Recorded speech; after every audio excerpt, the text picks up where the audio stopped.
안녕하세요. 오늘도 사연살롱을 찾아주셔서 감사합니다. 저는 50대 중반의 여성이에요. 어릴 적 저는 능력 있는 아빠 덕분에 별 걱정 없이 자랐어요.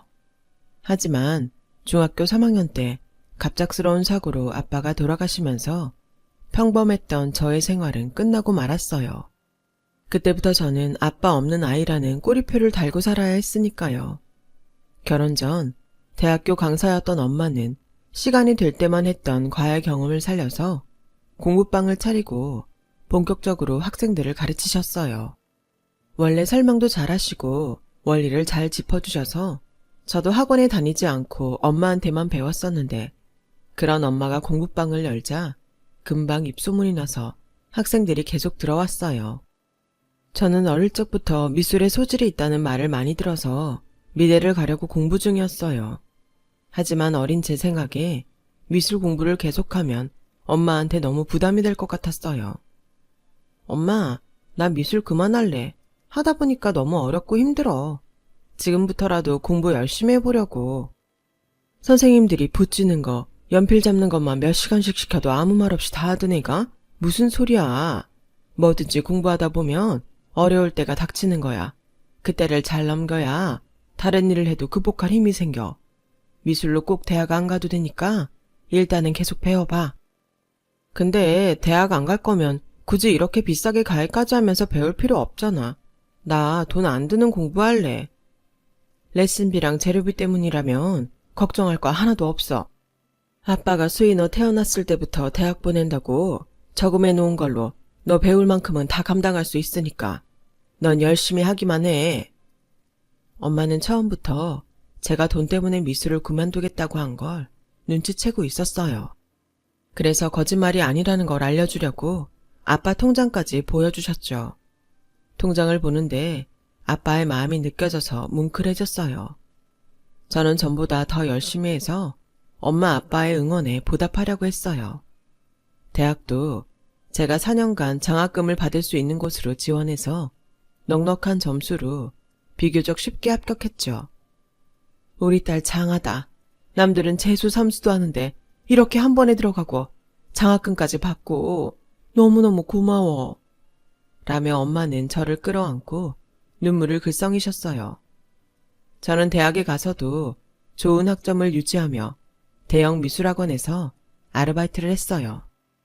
대학생이 된 후부터 저는 한 번도 엄마한테 용돈을 타지 않았고 입시철에는 학원뿐 아니라 개인 가입까지 해서 엄마한테 선물도 사드리고 제가 용돈을 드리기도 했어요. 엄마, 이제 학생 수도 좀 줄이고 편하게 하면 안 돼? 보조 선생님 두고 주말에는 쉬어. 그동안 하루도 안 쉬었잖아. 이 일도 평생 할 수 있는 게 아닌데 아직 나 필요하다고 오는 학생들이 있을 때 열심히 해야지. 엄마 아직 팔팔하니까 걱정하지 마. 그러던 엄마는 제가 대학을 졸업하고 미술교사 임용고시에 합격한 기쁨을 다 누리지도 못하고 암으로 쓰러지고 말았어요. 그리고 제가 학교 배정을 받고 얼마 안 돼서 저 세상으로 가버리셨어요. 억지로라도 엄마가 일을 줄이고 쉴 수 있게 했어야 하는데 그런 뒤늦은 후회가 물밀듯 밀려왔어요. 내가 엄마를 더 말렸어야 됐는데 그랬으면 이렇게 빨리 가버리지 않았을 텐데 정말 미안해 엄마. 효도도 못하고 엄마 보내서 정말 미안해. 하지만 언제까지고 그러고 있을 수만은 없었어요.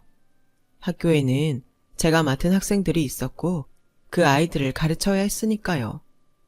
교감 선생님과 교무부장 선생님이 신입 교사들한테 굉장히 깐깐한 편이었고 수업뿐 아니라 교무실 안에 다른 잡일도 맡겼기 때문에 학생으로 다닐 때보다 교사 생활이 더 힘들었어요. 저는 정근 갈 때까지 어떻게든 참자고 생각하며 버텼어요. 하지만 매일 경무에 시달리다가 휴일만 되면 피곤해서 잠만 자는 생활에 저도 모르게 허무함을 느꼈고 점점 저는 우울해졌던 것 같아요.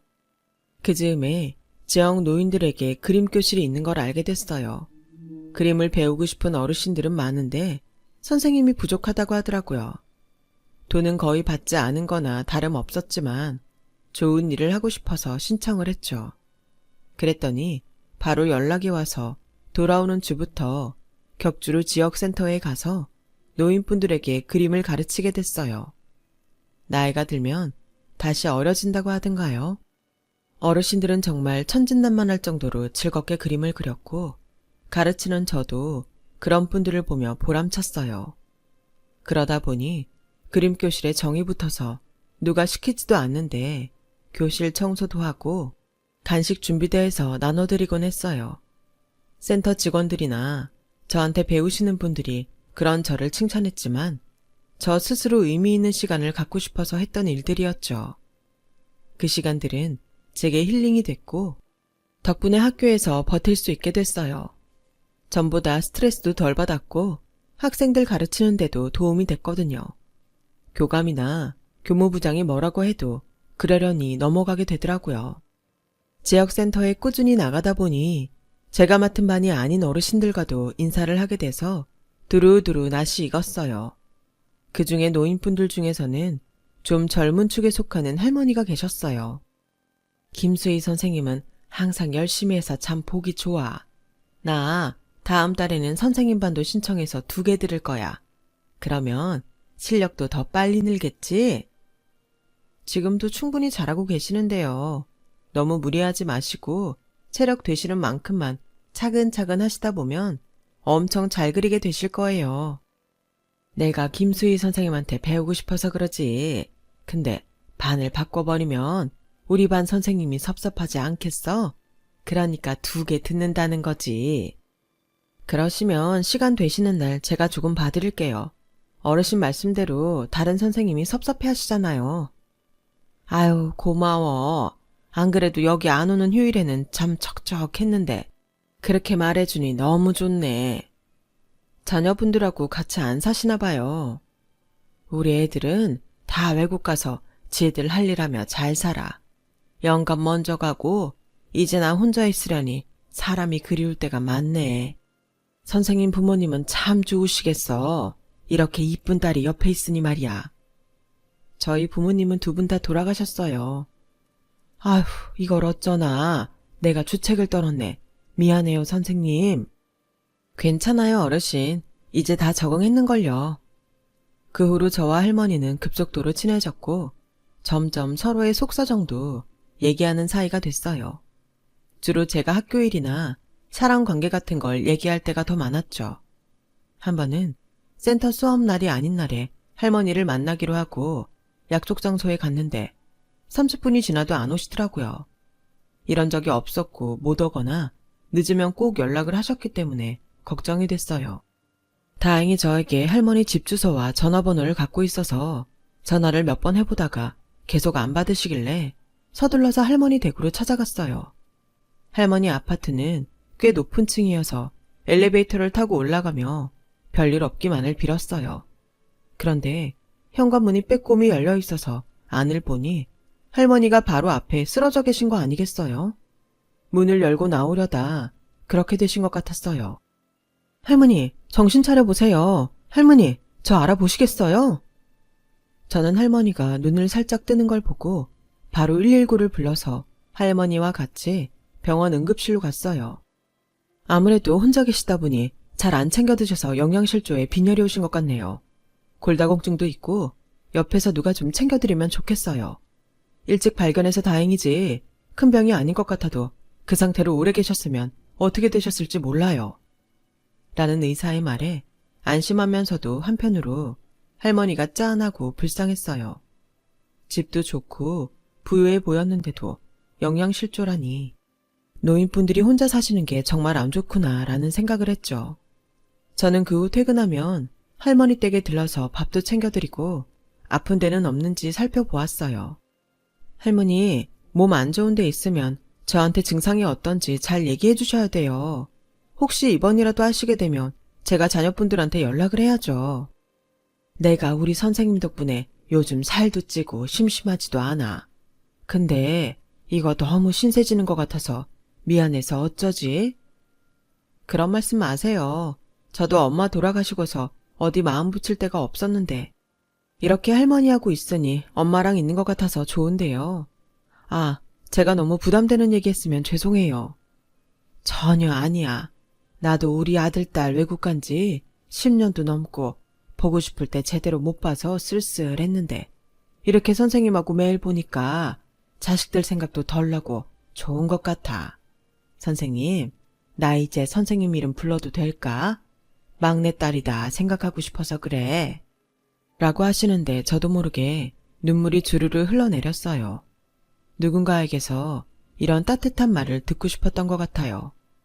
저는 고개를 끄덕이며 어깨를 들썩거리며 울었고 할머니는 그런 저를 꼭 안아주셨어요.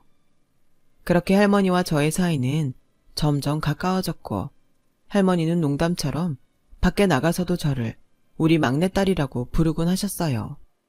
저도 같이 쇼핑을 가거나 하면 직원들한테 할머니를 엄마라고 했죠. 할머니는 저에게 든든한 마음의 지원군이 돼주셨어요. 엄마가 돌아가신 후 그런 분이 생기니 학교에서 아무리 힘든 일이 있어도 별로 괴롭지 않더군요. 오히려 생활에 활기가 돌았어요. 그러던 중 저는 곧 퇴직하시는 선생님의 권유로 한 남자를 만나게 됐어요. 내가 김 선생 쭉 지켜보니까 불평도 없고 교감 교무부장이 별소리를 다 해도 묵묵히 자기 할 일 잘해내는 거 보고 꼭 소개해줘야겠다고 생각했지. 이 사람 아주 능력있고 똑똑한 사람인데 김 선생처럼 참한 사람 찾더라고. 잘 사귀어봐. 내가 퇴직하면서 김 선생한테 주는 선물이야. 그 선생님 말처럼 남자는 디자인 관련 중소기업을 운영하는 사람이었어요. 남자는 저한테 호감을 보이며 데이트 신청을 했고 저도 좋다고 했어요. 일단은 가벼운 마음으로 만나보자는 생각이었어요. 그 사람과 제 환경이 너무 차이가 났으니까요. 하지만 남자는 진지했고 그런 건 아무 문제가 안 된다고 했어요. 내가 집안이나 환경 따지는 사람이었으면 처음부터 만나지도 않았을 거야. 서로 마음 잘 통하고 좋아하는 게 제일 중요하지. 그게 무슨 상관이야. 나는 수희 너랑 결혼하고 싶어. 그러니까 지금부터라도 진지하게 생각해줘. 그 말은 너무 고마운데 내가 아직 결혼 생각을 해본 적은 없어. 조금만 더 기다려줘. 그럼 나도 마음을 정할 수 있을 것 같아. 그렇게 저와 남자는 1년 가까이 사귀었고 그 사람의 한결같은 마음에 저도 결혼을 하겠다고 했어요. 그런데 남자 집안에서는 엄청나게 반대를 했다고 하더군요. 솔직히 우리 집에서 이럴 줄은 몰랐어. 특히 엄마는 항상 조건보다 사람이 중요하다고 하셔서 정말 예상 못했는데 엄마 반대가 제일 심해. 라며 굉장히 당황하더라고요. 저는 어느 정도 각오하고 있었기 때문에 담담했어요. 그런데 남자 어머니가 학교까지 찾아오실 줄은 미처 몰랐죠. 김수희 씨, 당신이 순진한 우리 아들한테 접근해서 꼬리 쳤다며? 학교 선생이란 작자가 이러니 애들이 뭘 보고 배우겠어. 아니, 양심이 썩어도 유분수지? 이딴 변두리 똥통학교 선생질하면서 어디 감히 우리 착한 아들을 넘봐? 당장 떨어져. 안 그러면 가만 안 둘 거야. 라며 복도에서 사태질을 하며 소리를 쳤어요. 저는 너무 수치스럽고 창피했지만 그런 몰상식한 말에 대꾸할 수 없어서 그저 참았죠. 그러자 학교에서는 선생들 사이에 제가 꽃뱀이라고 소문이 퍼졌고 교감 선생님은 저한테 품행이 좋지 못하다며 평가에서 최하위점을 주고 매일 불러다가 아무거나 꼬투리 잡고 야단을 쳤어요. 저는 정신적으로 너무 힘들었고 결혼을 포기하겠다고 했어요. 너까지 이러면 어떡해. 내가 부모님 설득할게. 너를 잘 모르니까 그러시는 거지. 만나보면 마음이 달라지실 거야. 그럴 것 같지 않아서 그래. 내가 지금 학교에서 얼마나 시달리는지 알아? 어떻게 학교에 와서 사람을 그렇게 망신 줄 수 있어? 남자는 제 말을 듣고 자기 엄마한테 뭐라고 했는지 저를 보자며 집으로 오라고 하더라고요. 학교가 끝나고 남자 집에 갔는데 그 사람은 제가 오는 걸 몰랐는지 놀라더군요. 내가 불렀다. 너도 우리 집에 저런 사람이 얼마나 안 어울리는지 직접 봐야 되지 않겠니? 네가 저작자한테 단단히 홀려서 정신을 못 차리니 우리가 이렇게까지 하는 거야. 아니, 사람을 불러다 놓고 그런 말씀을 하시면 어떡해요. 정말 제가 알던 부모님 맞아요? 사람이 중심이 돼야 한다더니 어떻게 그런 말씀을 하세요? 저거 봐. 댁이 우리 애를 얼마나 세뇌 교육을 시켰는지 저렇게 대든다니까. 사춘기 때도 반항 한 번 안 하던 애를 댁이 망친 거야. 우리 집 봐봐. 당신이 있는 환경이랑 너무 다르잖아. 백반 양보해서 못 살 수는 있다고 치지만 부모도 없이 혼자 큰 건 안 되지. 저도 부모님 계셨어요. 어릴 때는 이런 집에서도 살아봤고요. 엄마도 돌아가신 지 몇 년 안 되세요. 교양 있으신 분들이 그런 걸로 뭐라고 하시는 게 전 더 이해가 안 되네요. 라고 하자 남자 아버지가 벌떡 일어나며 어른들 얘기하는데 따박따박 말 대답하고 되바라진 거 봐. 종환이 너는 저런 걸 보고도 진짜 쟤랑 결혼하고 싶으면 이 집에서 나가. 난 저 따위 꼴 못 본다. 라며 방으로 들어가 버렸어요. 저도 너무 속이 상해서 더 이상 말도 안 하고 나와버렸죠. 남자는 미안하다면서 계속 저를 설득했지만 솔직히 그 사람한테도 정이 다 떨어져 버렸어요. 그런 부모한테 교육받고 자랐는데 언제 사람이 변할지 모르잖아요. 그런데 며칠 후 더 황당한 일이 벌어졌어요. 학교 교무실에서 선생님들이 아침 조례를 하는데 남자 어머니가 들어오더니 제 따귀를 냅다 때리는 거예요. 내가 말했지? 우리 종원이한테서 당장 떨어져. 내 아들 어디다 감췄어? 네가 집에서 나오라고 꼬셨잖아. 얼른 불어? 저야말로 어디 있는지 알고 싶네요. 그래야 헤어진다는 말도 할 텐데요. 아니 이게 그래도 꼬박꼬박 뭘 잘했다고 말댔구야.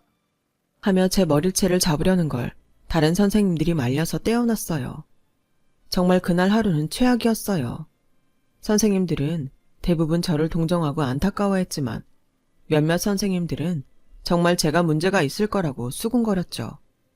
교감 선생님은 한 번 더 이런 일이 생기면 그때는 사표를 쓰라고 하더군요. 저녁 늦게 퇴근을 하는데 남자한테서 전화가 왔어요.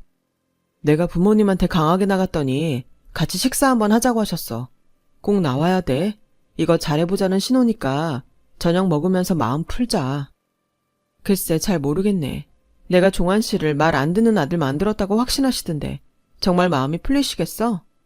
그러니까 그날 네가 얼마나 괜찮은 사람인지 보여주자고. 꼭 나와. 알았지? 라고 했지만 저는 내키지 않았어요. 남자한테 몇 번이고 그냥 헤어지자고 했지만 그 사람은 듣지 않았고 결국 식사 약속을 잡게 됐죠. 그런데 약속을 앞두고 이틀 전쯤에 남자 어머니가 저한테 전화를 했어요. 너 그날 친척 어른이라도 모시고 나와. 네가 정말 고아가 아니면 부모님 형제라도 있을 거 아니야. 네 부모님이 번듯한 사람들이었다는 거 증명할 기회를 주는 거니까 친척 어른하고 못 올 거면 아예 나오지 마라. 하지만 저는 오랜 시간 부모님 친척들과 연락을 안 하고 있는 상태였어요. 이모가 한 분 계셨지만 치매가 와서 요양원에 계셨고요. 아빠 친척분 중에서도 갑자기 결혼 상대 부모와 같이 식사하는데 가자고 부탁할 데가 없었어요. 이날 퇴근길에 할머니한테 들렀는데 마침 아드님이 와 있더라고요. 아우 이제야 뵙네요. 우리 엄마 이렇게 잘 챙겨주셔서 너무 감사합니다. 저나 제 동생이나 외국에서 살다 보니 엄마한테 소홀했던 것 같아요. 그 자리를 채워주셔서 진짜 고맙습니다. 라며 몇 번이고 제 손을 잡고 인사를 했고 같이 밥을 먹자며 저를 데리고 한정식집에 갔어요. 제 표정이 계속 좋지 않았는지 할머니는 아들이 잠깐 나간 사이에 무슨 일이 있냐고 물어보셨고 저는 자초지종을 털어놨어요. 그런 일이 있었으면 진작 얘기를 했어야지. 왜 혼자 끙끙대고 있었어? 아무리 저한테 딸처럼 대해주셔도 이런 얘기는 부담이 될 수 있잖아요. 그리고 할머니한테 너무 의존하게 될까봐 조심스러웠어요. 그런 말이 어딨어. 내가 막내딸처럼 생각한댔으면 진짜 딸로 여기는 거야. 나 빈말하는 사람 아니야. 내가 나갈게. 그러니까 걱정하지 말고 가자. 아니 뭐 그런 몰상식한 사람들이 다 있어? 끝내더라도 수인이가 혼자가 아니란 건 알게 해줘야 돼. 라며 자기 일처럼 화를 내시는데 너무 고맙고 눈물이 났어요. 그리고 약속날이 됐고 저는 제일 먼저 레스토랑에 도착해서 혼자 앉아 있었어요. 잠시 후 남자가 자기 부모님과 왔는데 남자 부모님은 저를 보자마자 화를 내더군요. 아니 너는 어른 말을 뭘로 듣길래 이렇게 혼자 잘났다고 앉아있는 거니?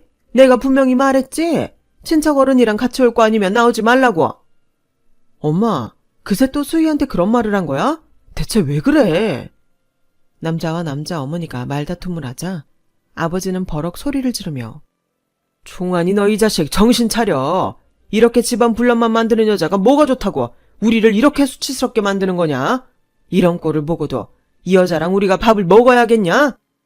제 얘기는 아직 안 들어보셨잖아요. 무턱대고 넘겨짚고 이러시면 어떡해요. 오실 거예요. 좀 늦으시는 거죠. 너 지금 우리한테 성질내는 거냐? 야, 너 같은 게 감히 어디 소리를 높여?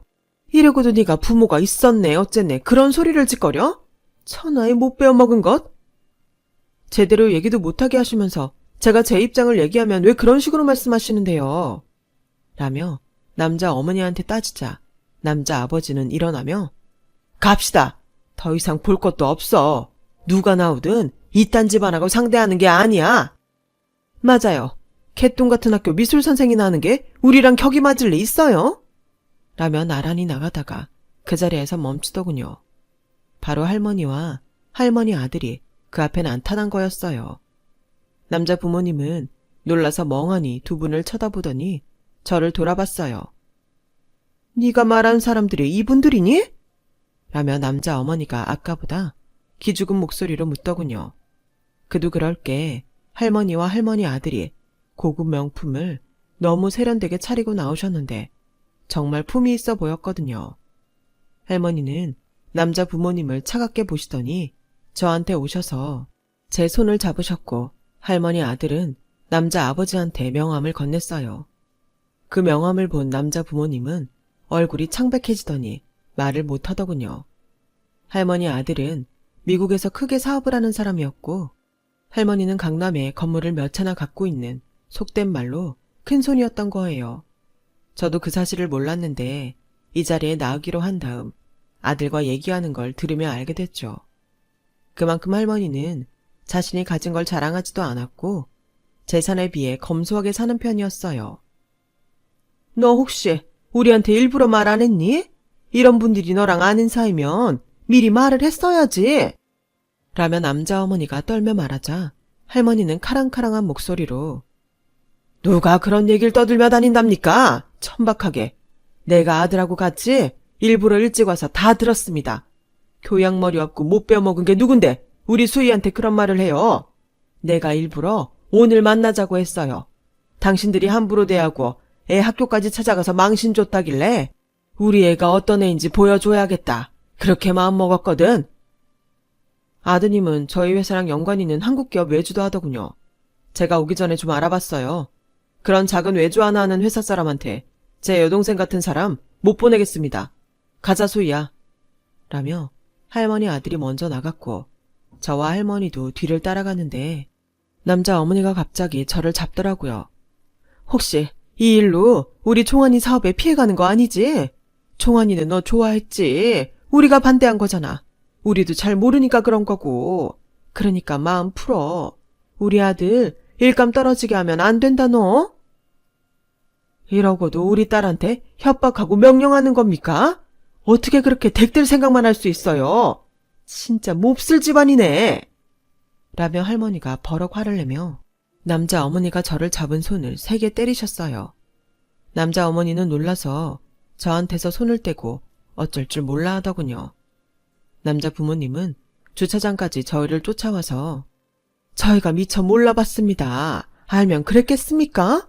노여움을 푸세요. 이렇게 부탁드립니다. 하며 거의 빌다시피 했고 할머니는 알고 모르고의 문제가 아니지. 수희야, 이딴 정신상태로 사람 차별하는 인간들 2번 다시 상종하면 안 된다. 라며 저를 차에 태워서 그 자리를 떠났어요. 그리고 그날 밤 저는 남자한테 전화로 헤어지자는 말을 전했고요. 남자는 그 후로도 몇 달간 끈질기게 저와 다시 시작하자고 했지만 그런 시부모를 견딜 자신도 없었고 무엇보다 사람 배경을 보고 한순간에 180도 바뀌는 사람들을 믿을 수가 없었어요.